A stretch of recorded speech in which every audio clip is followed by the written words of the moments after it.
Kamusta mga kasangkap sarap?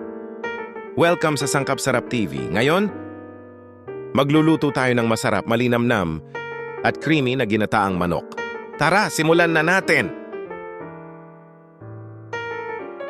Ang ingredients: 1 kilogram manok, hiwa-hiwain 2 tablespoons mantika, 6 cloves bawang, minced, 1 malaking sibuyas, hiniwa, 1 thumb-size luya, hiniwa ng manipis, 2 tablespoons bagong alamang, optional, 2 packs, 400 ml bawat isa, kakanggata, 1 cup tubig,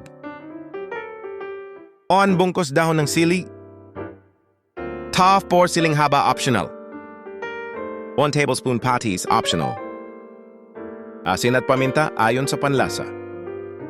The procedure: painitin ang mantika,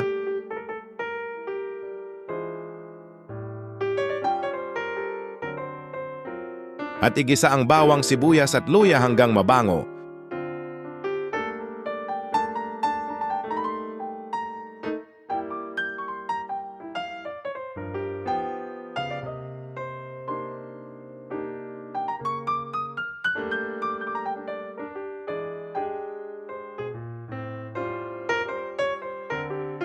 Ilagay ang manok at lutuin hanggang bahagyang magkulay.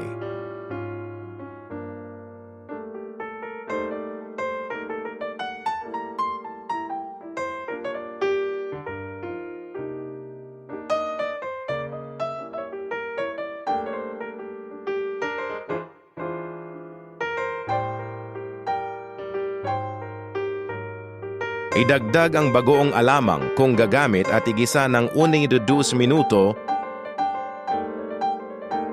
at pakuluan ng 15 to 20 minuto o hanggang lumambot ang manok.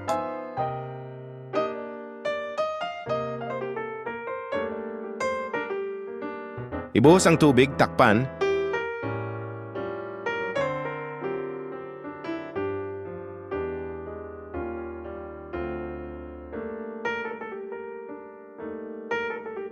ibuhos ang gata at haluing dahan-dahan.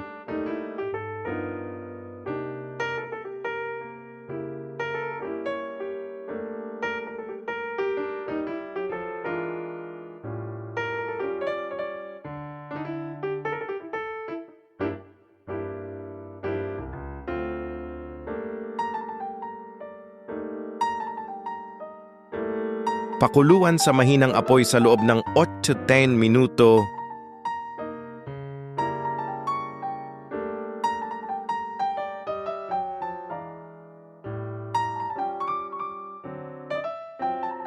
Timplahan ng patis kung gagamit, asin at paminta ayon sa panlasa.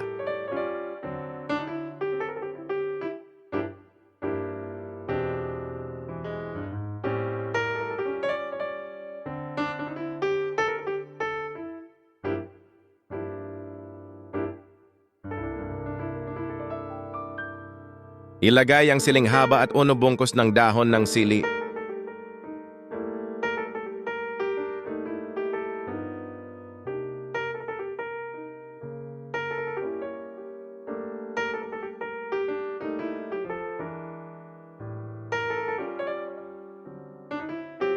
Lutuin pa ng 1 to 2 minuto, pagkatapos ay patayin ang apoy.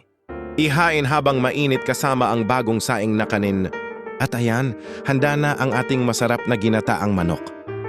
Kung nagustuhan ninyo ang recipe na ito, huwag kalimutang i-like ang video, mag-subscribe sa Sangkap Sarap TV, at i-click ang notification bell para hindi kayo mahuli sa mga susunod nating masasarap na recipes.